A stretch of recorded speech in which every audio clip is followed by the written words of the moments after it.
Yeah. So all of those are processes that you as the business owner have to decide what your tolerance is. And it has to do with how much money is involved and what's the quantity of returns, right? If you have very inexpensive product and it doesn't break easily and your return rate is 5-10%, you probably will say, okay, I'm not that worried. But what if your return rate is 15% and it's very expensive product and it's fragile, right? That could take all your profits away if you don't manage that well.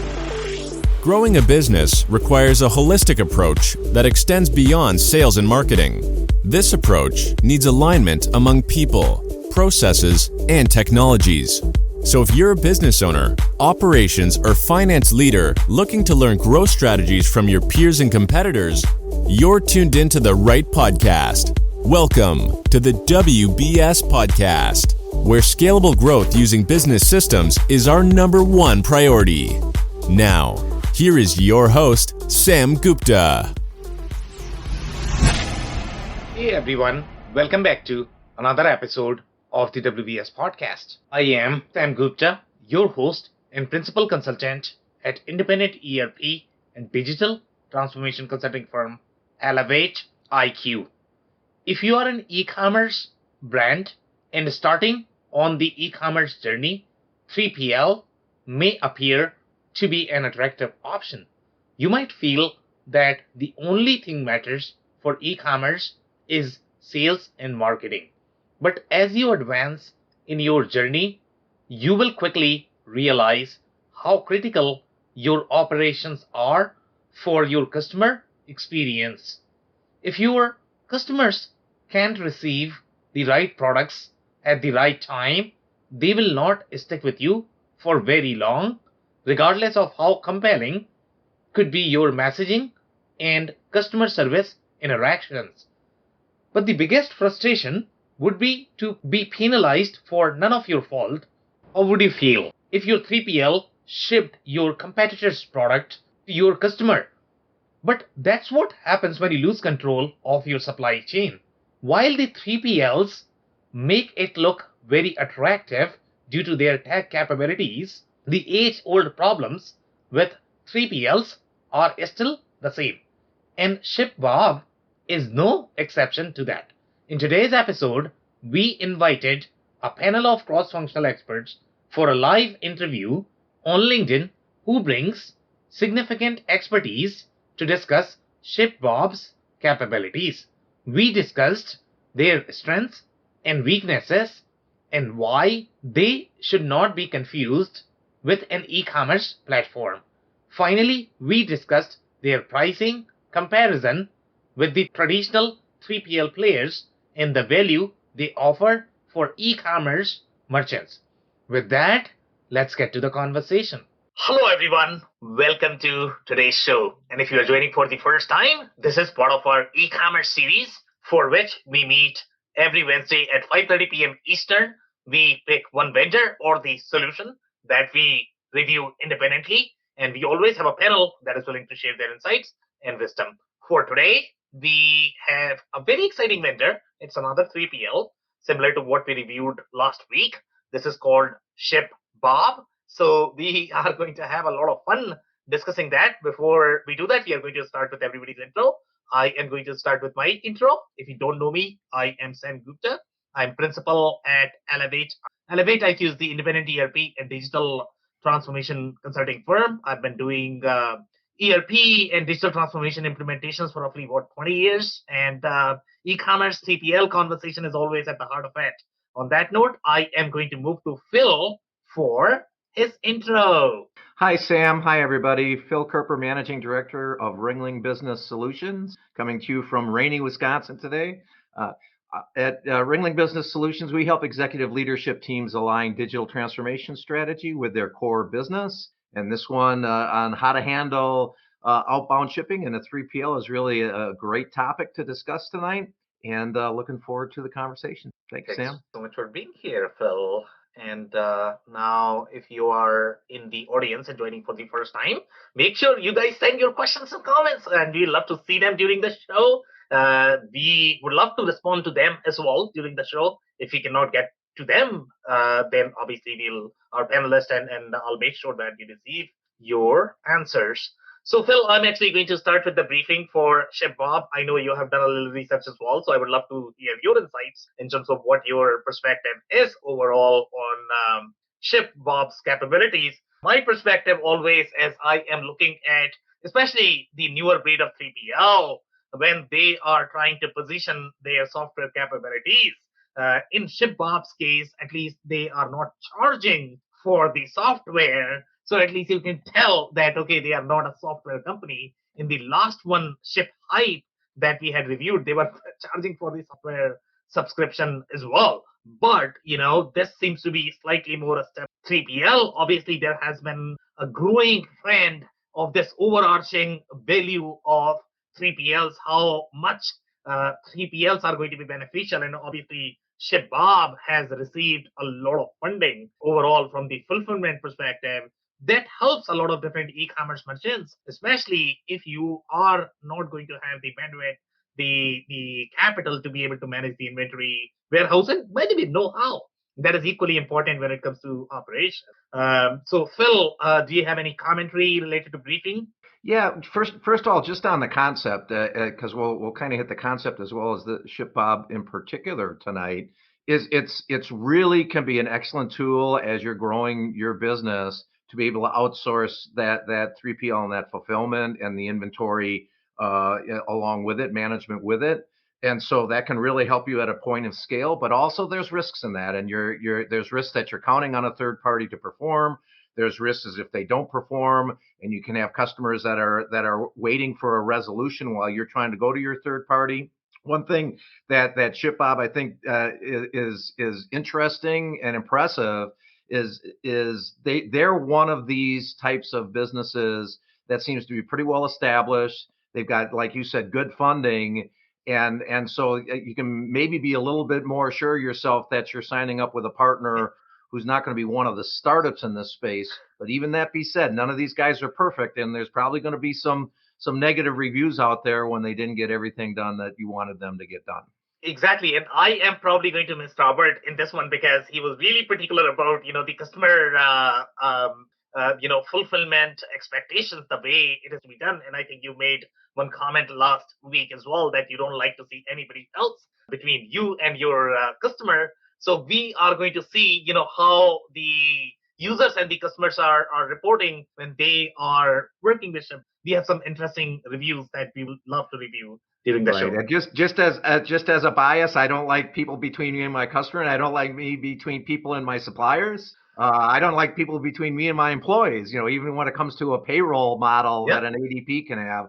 But that's not perfect all the time. That's a bias. Yep. There's times when those partners can really add a lot of value. Just be careful when you're choosing them that you really vet them out. And I completely agree with you, Phil. I mean, I am probably of the similar opinion. If you have the direct contact, obviously you are going to have a lot more control on the process. And when you are going to have as sensitive process as your operations, where you are going to have the real impact on your customer experience, that layer could make the process slightly more complicated. Obviously, if you have a very dependable, reliable 3PL in the patches where you are going to need, then it will make sense. Yep. Okay, so let's review ShipBob. So here, overarching position, the way ShipBob has positioned, and this is actually coming from the Crunchbase. So here, they are trying to position themselves as the e-commerce fulfillment order platform, and that's how the overarching picture of the e-commerce fulfillment platform has been getting a lot of momentum, especially in these investments. A lot of people have been talking about Shopify building their fulfillment capabilities, Amazon building their own sort of, obviously they have been really good at, but the additional capacity that they are trying to build. So obviously the e-commerce fulfillment space is very hot. And that's probably the reason why they have received $330 million in the investment. This is a big, giant, humongous company that nobody knows, I guess. That's real money in this space for sure. Exactly. And the number of employees is roughly 500 to 1,000. And then they are talking about here that ShipBob is a technology company. Okay, so that's a little caveat there. I would position them as 3PL. They are really PL company. They are not necessarily a technology company. Okay, that fulfills, yes, the technology is going to be a big piece of what they are trying to do, but they are not necessarily a software company. They are really a 3PL company with very heavy tech capabilities that you probably need when you are working with the 3PL, but they are really a 3PL provider that fulfills e-commerce orders for direct-to-consumer brands and an end-to-end fulfillment solution. Then they are saying its software combines order and inventory management. I would be extremely careful there. Okay, so when you say order and inventory management, that is going to be only the orders and the inventory that you are shipping to them as 3PL for them to manage. That is not your complete order and inventory unless you are only working with ship or a 3PL. Okay, so make sure you are paying close attention to these things when you are reviewing. This is going to be only the portion that you are managing with ShipBob. Obviously, in my experience, it's not the best idea to just completely depend on one 3PL unless you are simply starting. Sometimes that might make sense, but it's very risky. In general, I personally like to diversify my business model a little bit. Then they are saying customer communication, predictive insights, optimized shipping for online merchants. ShipBob's software is also fully integrated with e-commerce platforms. And again, these integrations, I want to be extremely careful there again.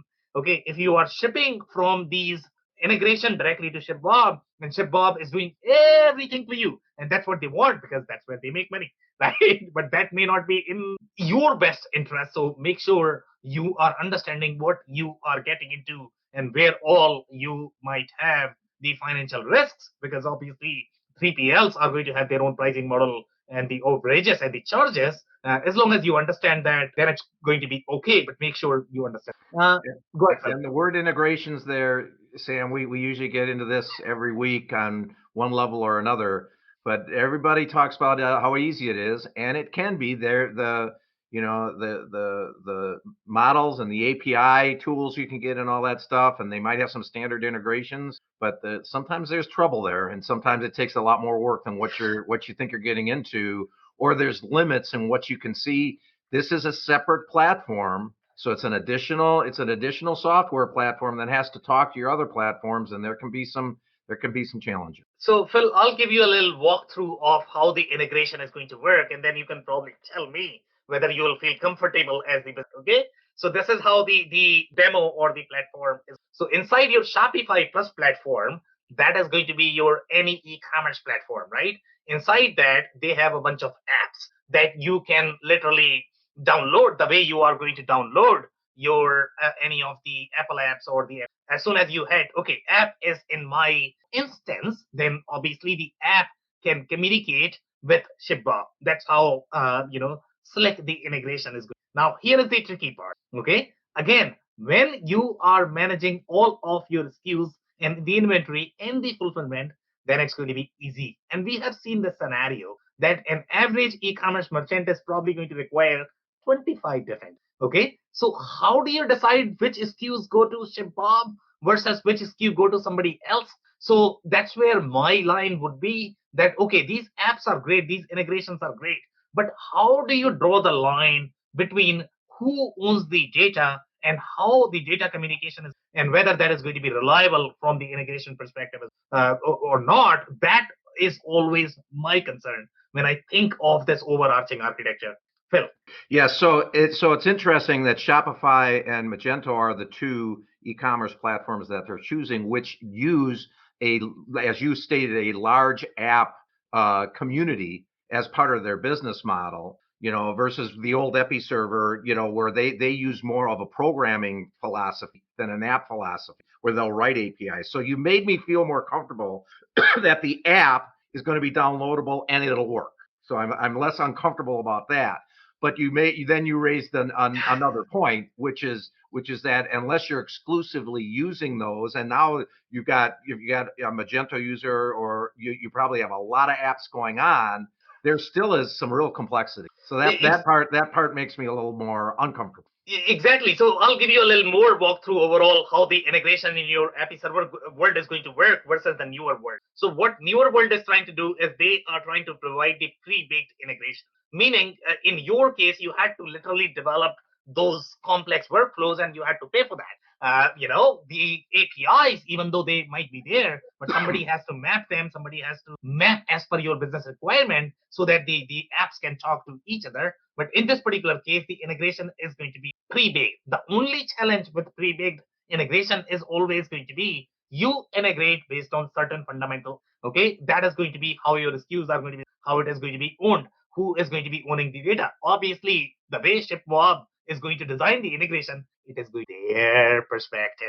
Yeah, Okay. 100%. So, yeah, and we are going to be reviewing the other integration that ShipBob has. They have like 100 different integration, and sometimes I am going to have a lot of questions for ShipBob. Okay, what are you doing with those integrations? And maybe Phil, you can help me with those Okay, as perfect. we move along. So this is how they have clarified their position. So obviously in the Crunchbase we saw that they were positioning themselves as the e-commerce fulfillment platform, but overall on the site I think they have clarified their position. So now they are calling themselves as tech enabled 3. I absolutely love this because that's who they are.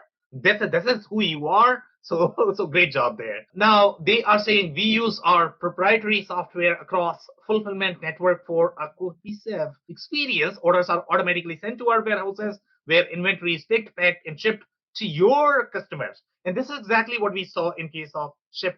So the platforms are fairly similar. The way they are designed, this might be slightly more integrated, I guess. But from the overall platform capability perspective, at least I didn't see much of it. So now they are saying that connect your store and send us your products. So this is the same functionality that we saw in case of ShipHide. Then they are saying we store your inventory securely in our fulfillment. And we are going to be reviewing a little commentary from the users as well, how that process works. Because when you are going to be sending to ShipBob, they are going to have a lot of assumptions in how they want those items to be tagged.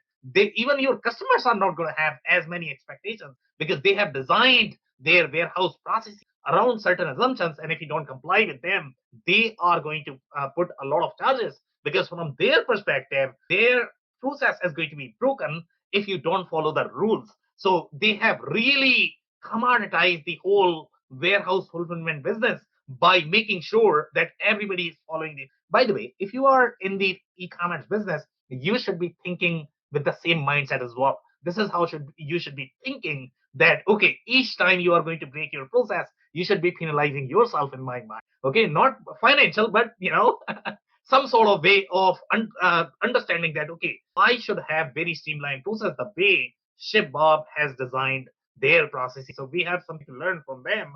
But obviously, in this particular case, when you are going to be working with them, if you don't follow the rules, they are really going to penalize you, and we are going to review all of that. And this also leads to the type of product and that you're dealing with in your business. So if you're dealing with a product that maybe has some complexity in cartonization, or might have some complexity with materials, how you're handling a potentially hazardous material or a special material, and you have labeling requirements, or there's only certain things you can cartonize in certain ways, only certain things you can put together. And sometimes those rules can apply to a destination too. So if you're in a business that has complexities that build on that, it's either going to be difficult for a ShipBob to do that or get very expensive for that. So it does kind of also say, am I the type of business where my parcels are relatively straightforward and my packaging requirements are relatively straightforward? Make sure that when you're working with these guys that you get that information up front and they don't all of a sudden start either limiting what they'll do for you or charging you a lot of money to do it. Exactly. And as we move along in our discussion, Phil, I'm probably going to have a question for you overall in terms of the way you are going to be training your people. Because let's say if you are the founder e-commerce merchant, then obviously you are going to be super careful about what you are going to do. But when you hire a bunch of warehouse guys who are going to get paid $15 an hour, I mean, it's going to be really hard to enforce the controls that ShipBob is expecting, and then you are actually going to be in the bills because of their mistake. So basically, when you are working, let's say if you have some sort of accounting system, ERP system, and then you are trying to fulfill your own order, and then you are working with ShipBob. So I don't know how that interaction is going to go between the systems, because these guys are trying to position their system that, okay, if you want to send the inventory, you need to be sending in my system. Okay, yes, you can use the API, but then you need integration. So I think I'll need your commentary, Phil, there, how you would structure the whole training aspect. Yep, for sure. Okay, so this is how their platform looks like based on the appearance of the platform. It looks very similar to ShipHype. So they have similar menu items, orders, inventory, customers, pricing, returns. I don't know if I saw returns. I don't remember, Phil. Maybe you do. So feel free to chime in. I don't think I saw it on their menu items. It was in their it was in their list of things they did. Yeah, I don't recall seeing it on a menu item. Exactly. And these guys have billing as well as part of the platform. I don't know if the billing was there. Billing could be slightly handy. And the reason for that is because at least that is part of your workflow. You can see what charges you can compare, okay, what they charged last time, what they are charging this time. So you have traceability at least at one place. So obviously their platform is going to be slightly more built overall as compared to a newer player such as. And returns is another one. I mean, the bane of our existence is returns, right? I know. It's usually in a larger company, or a mid-sized company, the poor guy who's in the returns area, I don't know what he did. But seriously, that process is super important, and it often does require an intervention depending on the customer situation and how you're handling the credit, and if it's going to have to be physically returned. So there's also, I'd be interested in how that really ties to great customer care when your third party is doing your return process. So here is the question I'm going to have for you, Phil, right now, okay, about the returns. So let's say we all know that 3PLs are going to be charging a lot if you don't follow their. Meaning, if the package is not going to be packed in a certain way, if the label is not going to be put in a certain way, you are going to pay $10, $20, $30, $50, $100, sometimes $1,000. Okay. So now when the customers are going to be sending the returns to the facility, because my assumption in this process is going to be the return is actually going to go to the 3PL as opposed to you getting it, right? Mm-hmm. So 3PL is going to get it and they are going to scan it. Now, how do you enforce controls with the customer? So let's say if I'm the customer and I'm just super lazy, okay, if I'm sending a package, to be honest, Phil, okay, it's not going to be very well packed because I just don't have time for it. Okay, so let's say if I'm the customer, so now let's say e-commerce merchant, let's say are you going to yell at me that I didn't pack it properly, Phil? Or how would that process work? Or are you going to be paying for customers for it? Right. So, well, first of all, let's go even one click in front of that. The expectation of the customer in the Amazon age is that the return process is very easy. The return label is printed. Right. You just take it down to UPS and say I'm returning this to Amazon, and it's connected to their system. I mean, we're very spoiled on that. So does the 3PL produce that type of ease for the customer in the first place? And then when you're doing a returns process, whether you're doing it at your 3PL or you're doing it at your facility, you need to make a decision and configure your systems accordingly on whether you want a quality inspection at that return and what you want that to be. And that might depend on the product itself. That it might be a product where that it's in its original packaging, and as long as the package isn't damaged, you would say that's my quality check and I'm going to put that back in stock. Or it might be something with a screen on it, with glass inside it, where your quality process might be to open the package and make sure that it hasn't been damaged. And then what is the action that you take if it is damaged? Going back to the customer and doing something is almost a non-starter. Yep. So all of those are processes that you as the business owner have to decide what your tolerance is. And it has to do with how much money is involved and what's the quantity of returns, right? If you have very inexpensive product and it doesn't break easily and your return rate is 5-10%, you probably will say, okay, I'm not that worried. But what if your return rate is 15% and it's very expensive product and it's fragile, right? That could take all your profits away if you don't manage that well. So I think that those are just some of the things it depends on the business you're in, but you got to think about it. It's really important to you making money and taking care of customers. Did that get at where you were trying to get at, Sam? Yeah, completely agree. And obviously, there are going to be a lot more consideration when customer is going to be involved in the process, because they are not going to be following the process that you might have set up. And 3PL might be penalizing you. So you probably need to figure out okay, how many times the customer is likely to make the mistake when they are going to be sending the return, and what is going to be the accept process, how 3PL is going to be handling that, whether they are going to be penalizing you. So you need to definitely consider all of that. Yeah, and maybe these guys, I did not see it, but maybe they're tied in so that you can take your return to the UPS store, and the UPS store will make sure it's packaged correctly, or Amazon will use Kohl's, for example, where you can take it into there and you can process the return live. But those aren't used by every customer. In today's Amazon world, back to where I started, our expectation is if I get the wrong thing or I get something that's damaged and I want to return it, I have to spend about 2 seconds to get that done. Right. And then I look at my credit card and I got my money back. That's my expectation. Right. And if that doesn't happen, you're going to have unhappy customers. So you can't go too far to protect yourself either.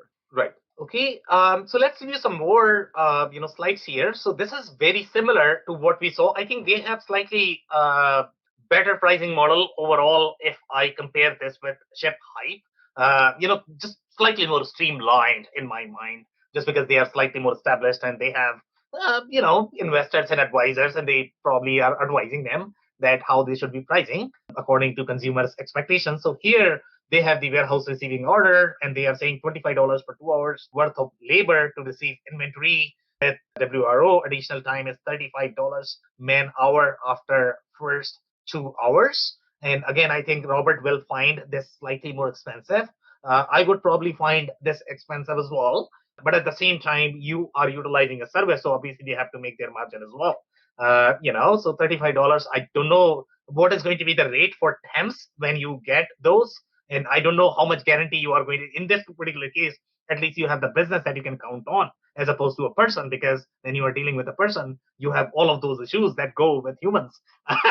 But in this particular case, you have at least some reliability. Yeah, I think this looks like a pretty well thought out number. It's probably very competitive with a temp work force and cheaper than full-time equivalents, and so they've thought this through. But Robert did a nice job last week, and I did not have a chance to do this. But if you're looking at this particular option, do the total cost of ownership exercise. Find out in real dollars, what is this going to cost you every month, and what does that mean to your margins? Yeah, could not agree more, Phil. So moving right along. So here, this is the send inventory functionality that they have. So when you are going to be sending the inventory, you are selecting the warehouse that you are shipping to. And then if you don't know which warehouse to send to, obviously they can send the default warehouse. And if that is not as per their rules, then obviously they are going to be penalizing you. And then you are going to be selecting the products that you are going to be sending. So you really need to know what you are sending. You can't just send them random products and then they are going to call you that, okay, what did you send? What do you want me to do with it? No, that's not how it goes. So you need to be really, really, really careful in use that you are going to be putting here and the quantity that you are going to be sending, and it has to be exact match in terms of the package that you are sending.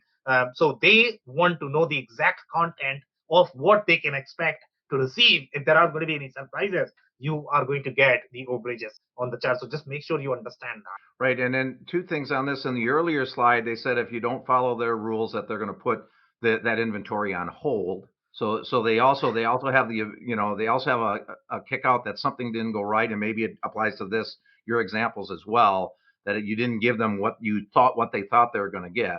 So you might have inventory there that's hold, and then you got to send it back. But what caught my eye was the lot arrow on this one, Sam. Yeah. And if they do have lot functionality, that gives you the ability to manage some nice processes, whether it's a FIFO process or whether you want to be able to understand in lot quantity and whether you ever need to isolate it or you want to make sure that certain things ship first. If you have shelf life, that's the expiration date, I'm assuming.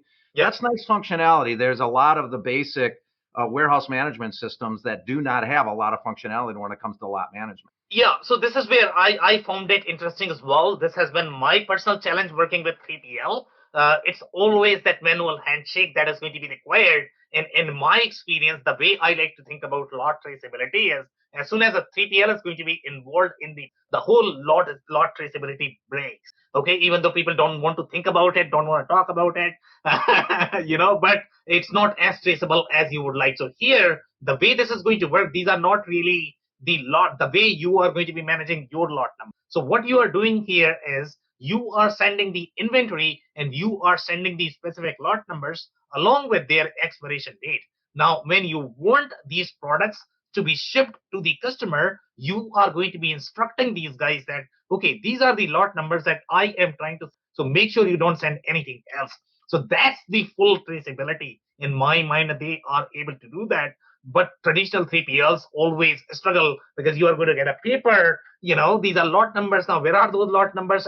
It's all over the place. The way I have seen in the tradition. 100%. So that's different than what I expected. So the client is setting up the lot, if you will, and then the question becomes: Does this particular 3PL are they managing inventory locations that also include a lot identifier, right? Yeah, and that's going to be my expectation because they are a 3PL. So they are managing, okay, these are my SKUs, and that's why you are sending them these SKUs. That's how they know, okay, which SKU to store where. So obviously these SKUs are going to be tied to bin location. And then they have the lot number and the expiration date. So they are managing all of that for you. And then they are going to be releasing those lot numbers as per the expiration date, the way you want to set up. But again, this is all 3PL exchange. The whole intention here is not to manage your pipe, not to manage your own, overarching. That's not the intent here. This is all 3PL. Yep. So here we have some more functionality here. For example, inventory transfer, product history. This is all 3PL. Whatever you are managing with ShipBob is what you are looking at. So I think that clarity needs to be here. This is not your inventory platform. This is the inventory platform for the inventory that you are managing with. So this is the next step that they have in the process. So they want the exact package configuration of how you are going to, whether it is going to be a parcel, whether it's going to be palletized, or it's going to be floor loaded, container, whatever it is. Tell me what I should be expecting. I that box in my facility. That's what they are asking. And then they are asking for some of the configuration, whether it is going to be one SKU per box, multiple SKUs per box. Obviously, there are going to be pricing layers. B2C has different pricing versus B2B. So make sure you understand all of that when you are trying to utilize that. Okay, so this is the slide from one of the review, and another YouTube reviewer had reviewed ShipBob, and this is his commentary or assessment, what he found. And I kind of agree with a lot of different comments that he had made. So I am going to walk you through them. So here, before we get there, a couple of comments on the slide is going to be, this is the inventory managed by a specific platform. So they are able to track based on your inventory integration. So let's say if the inventory is coming from Shopify versus Amazon versus eBay versus your Skubana versus your Zentel. So depending upon how many other apps you are using, they can track, okay, where the inventory is coming from. And then you have the stock keeping unit for that specific platform. Obviously, there is going to be a synchronization issues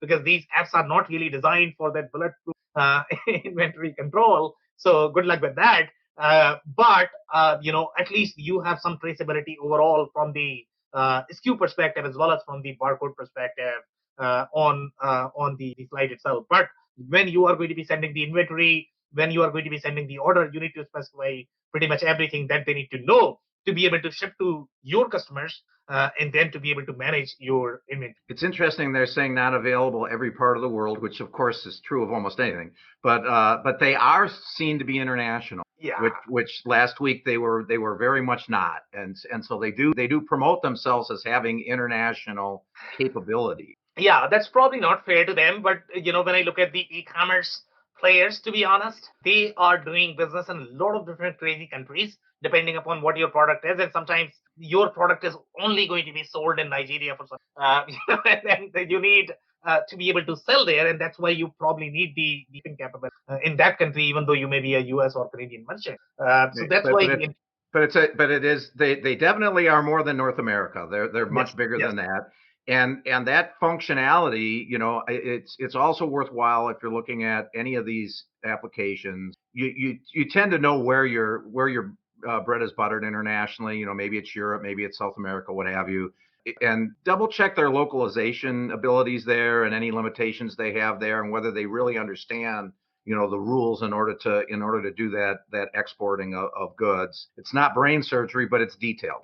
Right. So, Phil, I'm going to have a question there on that comment to you to make sure that our listeners are, comfortable. So, let's say if you look at the localization, so obviously these guys are going to handle the shipping, right? But payment and the localization and the taxes is probably going to be on you because Correct. you are handling the commercial part.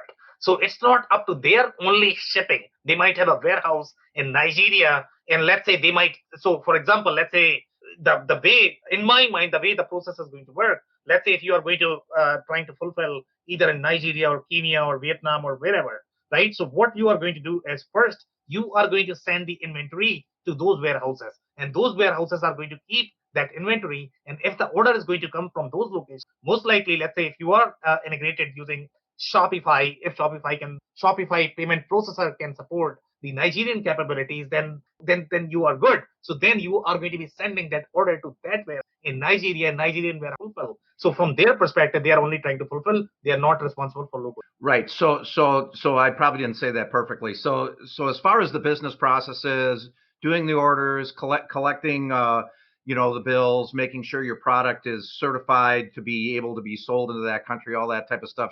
ShipBob isn't taking any of that for you. Where I maybe misunderstood their business model is, let's say they have a DC in Nigeria, but you're keeping your inventory at their DC in Atlanta, and you take an order from Nigeria. Are they shipping that order to the DC in Nigeria and then covering the last couple of miles? If that's the case, then they have to deal with the import-export rules of shipping into that country. And that I would believe would be on them. So I'm not sure that's their model. Or if I'm shipping it directly to the DC in Nigeria, I got to think about that a little bit then, because I'm now making a decision to how much inventory to put up in that third-party warehouse half a world away. Exactly, but in my mind, that's what they would want, because it's just much easier. Because if they have to clear every single shipment from the import-export perspective, good luck with that process. Because you might be selling for $5, and then every time the shipment is going to be stuck and 5 people are going to be involved in the transaction. Oh my goodness! You can open they could business model that and charge for it. I mean, it's not. Again, it's not the once you know how to ship into Russia, or how to ship to and how to make the money work and how to make the shipments go. It's a repetitive exercise, or how to ship into the UK. But it takes knowledge. But yeah, if I'm the client and I'm saying I want to put X amount of inventory into Nigeria and let them be my 3PL there, then it's easier for them. I still have to make sure that I understand all the business components of that. And at the end of the day, it's my inventory. And then what happens if it doesn't sell, and all of those types of things. You got to think things through, because that's a lot more cost to undo what you're setting up than it is to just set it up in Atlanta. Completely agree. SNOP is probably going to be a big component of that. So those are some interesting details that you when you are exploring all of that. So some more comments here. So I definitely agree with the assessment that no monthly app fee, and which is fair as well. I can find ShipHive to be fairer, to be honest. You should not be charging for the app. The app is really for you, okay? It's really a customer portal that you're exposing. Why would you charge for a customer portal? That would not make sense. So yeah, I really like. The other thing that I really like about ShipBob is going to be shipping in your own container, and which is a far more tricky process overall in terms of shipping, but you have far more control that you can at least control the contents in the package, so that they are not complaining that you ship it correctly.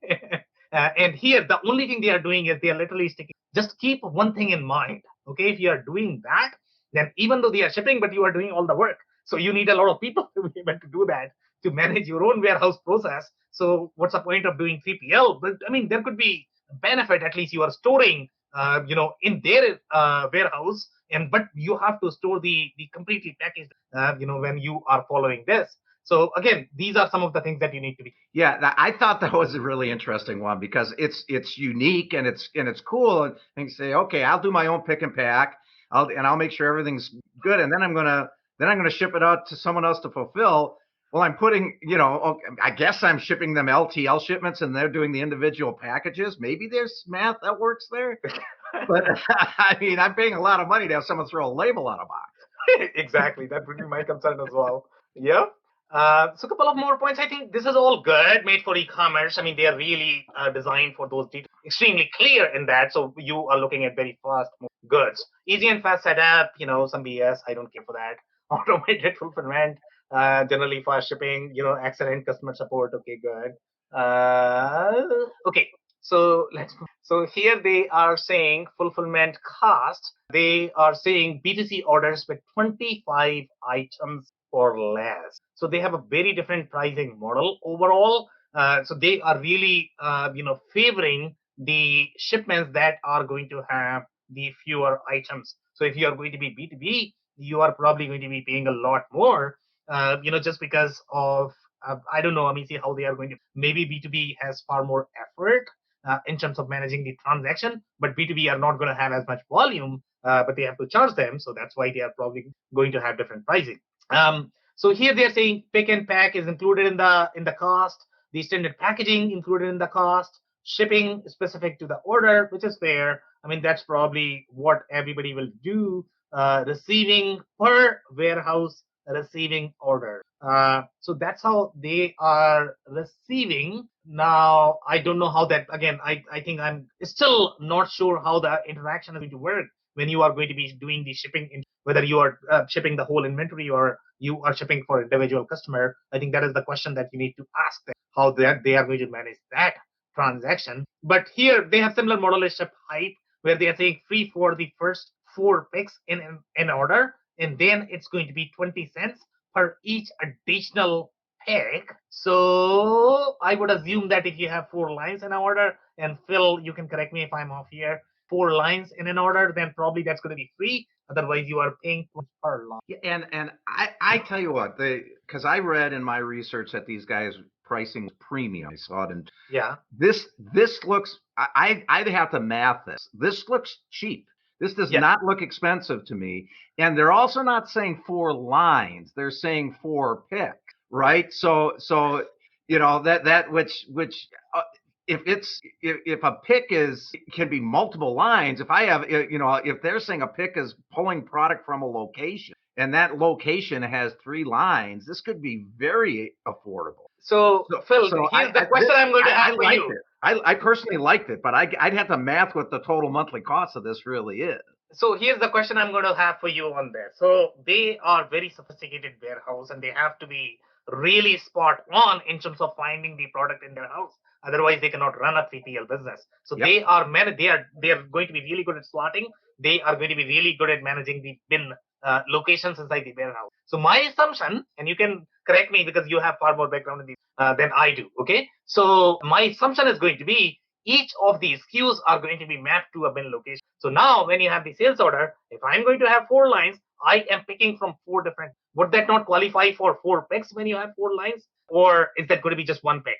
Because now you are picking from. A pick may be a line in this particular example, but it's weird they call it a pick. But you're exactly right. They're going to have extremely sophisticated mapping of the warehouse, and they're going to have a very efficient pick process where that they're not wasting any steps, whether it's an automated pick process, that's robotic, or whether it's people based that are having to walk somewhere and pick something and put it somewhere. It's going to be extremely efficient. And so and from my chair to charge free for 4 picks, whether they're lines or picks, and then to have 20 cents per additional pick on an order is inexpensive. So they better darn be, because that is not a lot of money. Yeah. Exactly. And by the way, for B2C orders, I don't know how many customers are really going to be ordering more than 4. So I think it's a very friendly business model. In general, probably it's going to be, I don't think in the B2C model, you're not going to have 10 lines. In my mind, it'll be rare unless you are buying grocery, I guess. Yeah, I would agree with that. It's not a B2B model where you're going to have a long pick list. A B2C model, you're going to have limited lines. And also they're not in a back order position because they're not going to allow a pick list to hit the warehouse floor unless everything's on the line. Yeah. So there is some simplicity here for sure because of their model. Okay, amazing. So some more things about the price. I think the pricing is very fair overall. I mean, that's going to be my assessment. And Phil, I think you are agreeing. And obviously, there are going to be some surcharges for the getting the B2B large orders, which is fair as well. I mean, everybody does that. So I completely agree with the pricing, and I like the pricing, the way pricing is. Now let's look at some of the integrations that they have, and some of the ones are really crazy. For example, you have, and this one, I don't know whether you are going to pronounce this as Gorgias or Georgias or I don't know how they do it, but that is going to be the leading customer support tool now integrated with ShipBob. So now the question I'm going to be asking here is going to be, okay, why am I integrating my customer support tool with ShipBob? That's too much integration in my mind, and this is the same comment I'm going to have for a lot of different integrations, unless, Phil, you can convince me that no, there's going to be a value in these integrations, and I just don't know why they are doing these many integrations. The other one is your extra head of operations into accurate forecast for your business, which is Coxie. Okay, so now this is guy is, they have designed an app which can replace Phil Kerper for some reason. It's going to be head of head of operations, and they are going to be doing all of the computing that you are going to be needing. So Phil, I don't know, Amisi, what do you think? I mean, these are useful, not useful? Can you see them being used somewhere? So that I'm not going to say I'm going to be able to give you expert on that. The Georgia's software package integration. I mean that I know of it. I mean, that's aimed at e-commerce business models. Maybe there's something there that helps with customer experience if you look closer at that. Maybe they're integrating that because it takes away a step in order to get good customer service by having customer information that's sitting in their side of the house. But I would have to look at exactly what they're integrating there and what functionality they're trying to get by having those two talk to each other. Right. So in my case, let's say if I'm the e-commerce merchant, so I'm going to have Shopify, I'm going to have my Shopify and ShipBob integration, and then I may be utilizing the Georgias, and then, in that Georgias, I'm going to have some customer service data. So I am sending my data from my Shopify, and then I'm sending from them and from so many different apps as well. So that's where my concern is going to be, okay, what all touches am I going to have with ShipBob when I am interacting with them? But it seems like they can integrate with a lot of them overall. So at least they can gather a lot of data that you are going to be needing inside your ShipBob platform. So here you have some more platforms. Shopify Plus makes complete sense. BigCommerce, WooCommerce, amazing, love it.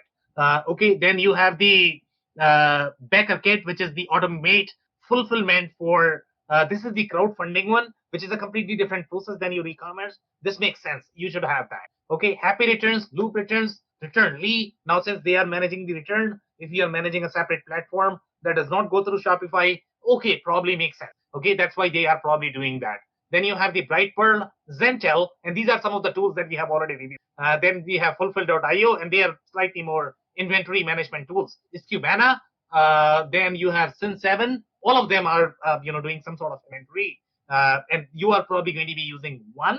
Sometimes you are probably going to be using two or three, which is crazy in my mind. But they can integrate with all of them. Yeah, that's an impressive slide. Yeah, I mean and the three returns. We talked a little bit about how returns can be a messy part of the business. They got three, pretty established platforms on the return side. So that's impressive. That's a lot of functionality. They're partnering with some really good brands and I'm sure really good companies. But remember, it's just like you said. You're creating an ecosystem with a lot of different pieces of the puzzle. Exactly.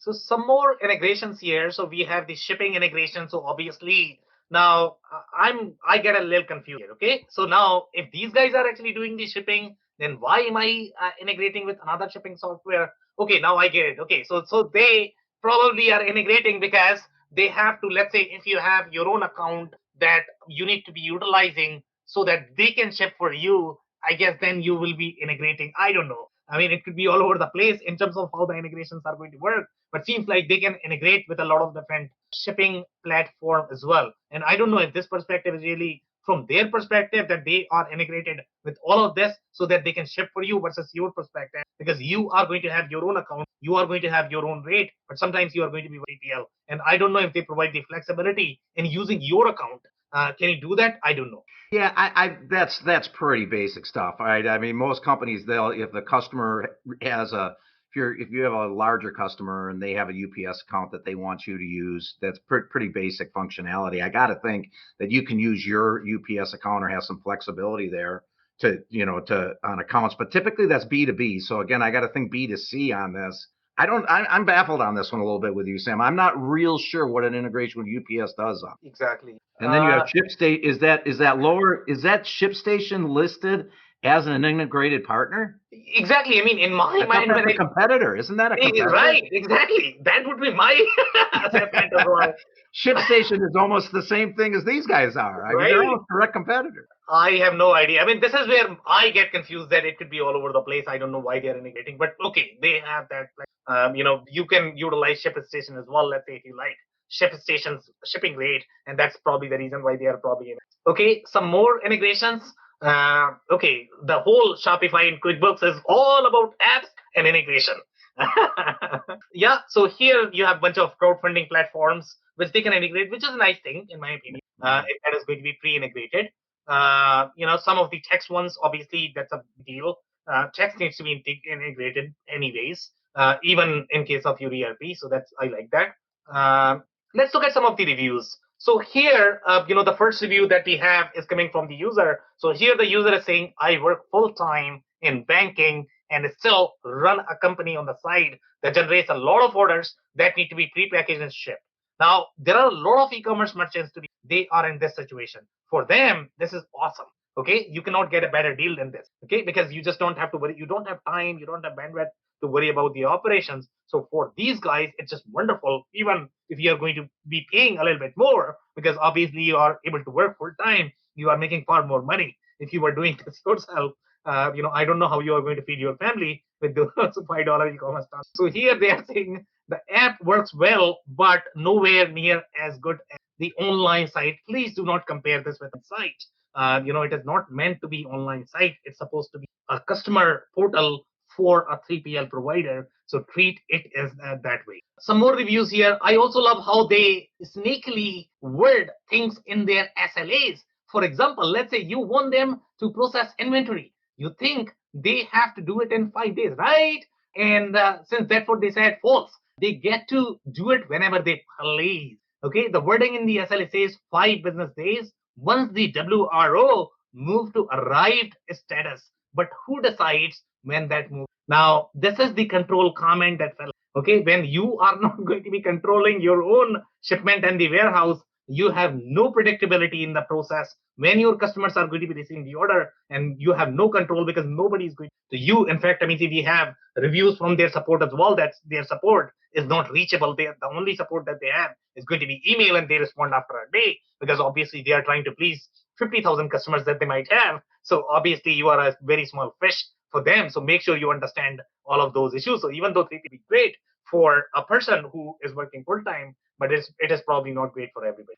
That complaint surprised me. And first of all, I'm not surprised it's in the SLA. If they got to check it in, onto the dock, they got to have a verifiable thing. But the only thing I can think of is it arrives at their dock and it takes them days to process it into their inventory. That doesn't make any sense for a well-run warehouse. You're not leaving stuff in your receiving area without checking it in and having its arrived status be in system. So I was confused by that one, and maybe I just don't understand that one well. So we have the consistent trend in the review that there is a delay overall in terms of the customer shipments. So a lot of, it's not just one user. There are at least 40 to 50 users that have reported this problem. And I'm shocked as well. When you are going to be so well invested, are investors not looking at these reviews? That's not making any sense to me. You're not making any money with the material sitting on the dock.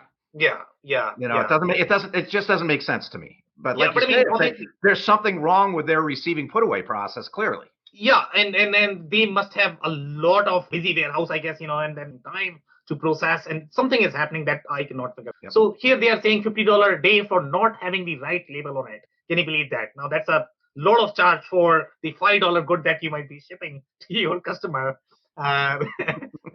Here they are saying, I literally left a message saying that they were sending out the wrong packages. Can you believe? Wrong packages. Okay, now that's a big deal. And I have seen one comment where they actually shipped a competitor product. Can you believe this? Oh. That one hurts. That's really bad. Okay, so here the user is saying slow ship time, lost shipment, dirty inventory. Can you believe? Okay, we have lost customers as a result of ShipBob taking too long with shipping out orders. And by the way, this is somewhere in 2021, 2022. These are all latest reviews from a very trusted site that we all trust. Phil, this is the site that we use all the time. I gotta wonder why Susan W. has been using these guys for over 2 years if this is what they're doing to her. I don't know. Probably she does not have any other choice. Maybe the other videos are really bad. Worse than this one. That could be a possibility. But that's a good comment. Thank you so much, Phil, for that. 2 weeks to ship some orders out. Customer didn't receive their shipment. Some of our inventory were left in worse condition. Then we shipped them. Can get dirty. Okay, some more reviews. A good tool, but the fulfillment is a different story. So they like the software, but they don't like the full products stolen from the warehouse. Competitors, goods shipped, etc. Used daily for 6 to 12 months. So these guys did not use for 2 years, Phil. It's missing some features that one would need when managing stock, like a quick way to view historic product count. Okay, some features they are leaning about. That's okay. I would like to see better and simpler integration. Now you're comparing integration. They already have too much integration.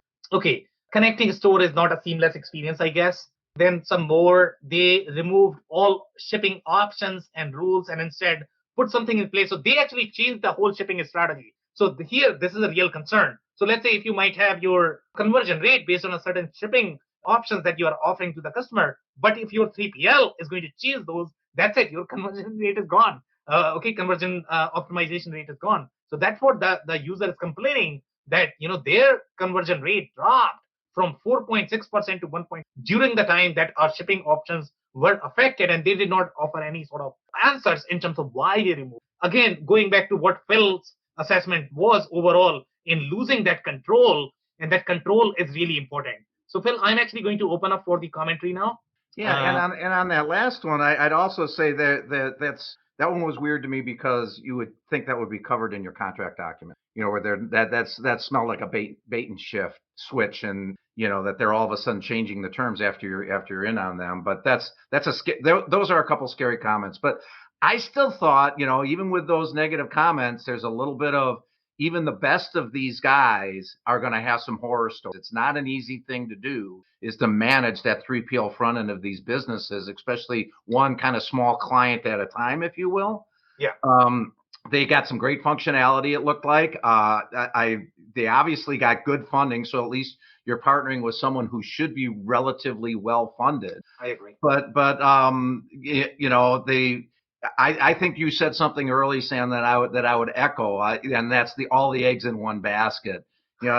Test drive these things before you put your whole business anywhere like this where you're not in control of it, and make sure that that what they told you is what's true, and make sure that when you experience some bumps in the road, which there are going to be some, that there's someone that responds to you and cares about your account, that you don't end up in limbo, which was kind of underlining some of those comments.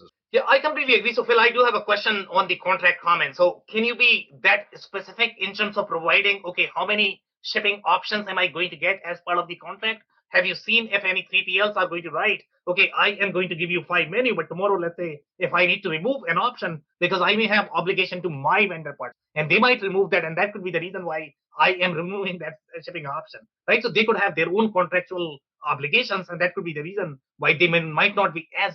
So in your experience, do you think that could be a reasonable ask to ask them? Would they? Right. Well, you can.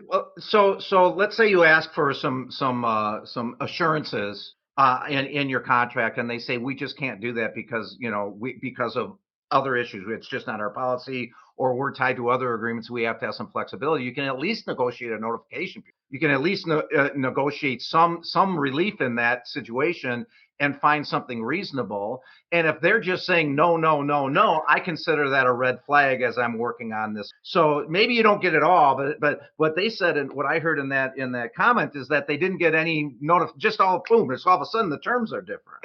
Well, that's not that I can't accept that. I got to at least say you're going to give me 30 days to figure it out or to start charging for it or something. So here is how the ERP sales interaction goes, Phil. Okay, so the salesperson is going to say, "You have nothing to worry about. I got you." Okay, don't worry about the contract. You have me, and after that, you are never going to see that salesperson. And I'm going to say, Sam, I love you to death, but if you get hit by a garbage wagon tomorrow, I want a piece of paper in my hand. Okay. Exactly. Any final comments, Phil, before we close? Nope. I thought this was a good one, and I learned some things from looking at these guys. There's a lot of attraction for businesses that are starting to scale, or your banker example, where this really makes a ton of sense. Do your homework, test drive them before you put all your chips in the middle of the table, and do your math. Make sure you understand the total costs of doing business. I completely agree, and my final assessment is going to be 3PL has to be part of the mix. They add a lot of value in the business model, but treat a 3PL like a 3PL, and this business is not the e-commerce fulfillment. It's meant to be a 3PL. So if you're looking for a 3PL, they could be a great tech-enabled 3PL. On that note, I want to thank your time. If you joined for the first time, this was part of our e-commerce series, for which we meet every Wednesday at 5 Eastern. We pick one vendor or the solution that we review independently. So make sure you are going to be here next week. We are going to come back with another solution or the vendor. On that note, thank you. Thanks once again for your time and insights. Thanks, everybody. Thanks, Sam. Thanks. I cannot thank our guests enough for coming on the show, for sharing their knowledge and journey. I always pick up learnings from our guests, and hopefully you learned something new today. If you want to learn more about Phil Kerper, head over to ringlingbusinesssolutions.com. It's ringlingbusinesssolutions.com.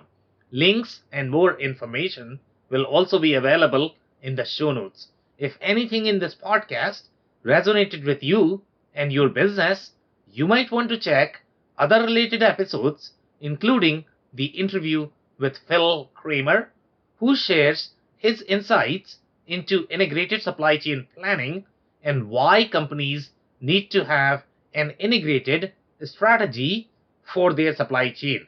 Also, the interview with Kevin Lee, who shares his insights into cross-border e-commerce practices and the challenges for Southeast Asia market. Also, don't forget to subscribe and spread the word among folks with similar backgrounds. If you have any questions or comments about the show, please review and rate us on your favorite podcasting platform or DM me on any social channels. I'll try my best to respond personally and make sure you get help. Thank you, and I hope to catch you on the next episode of the WBS podcast. Thank you for listening to another episode of the WBS podcast. Be sure to subscribe on your favorite podcasting platform so you never miss an episode. For more information on growth strategies for SMBs using ERP and digital transformation, check out our community at WBS.rocks. We'll see you next time.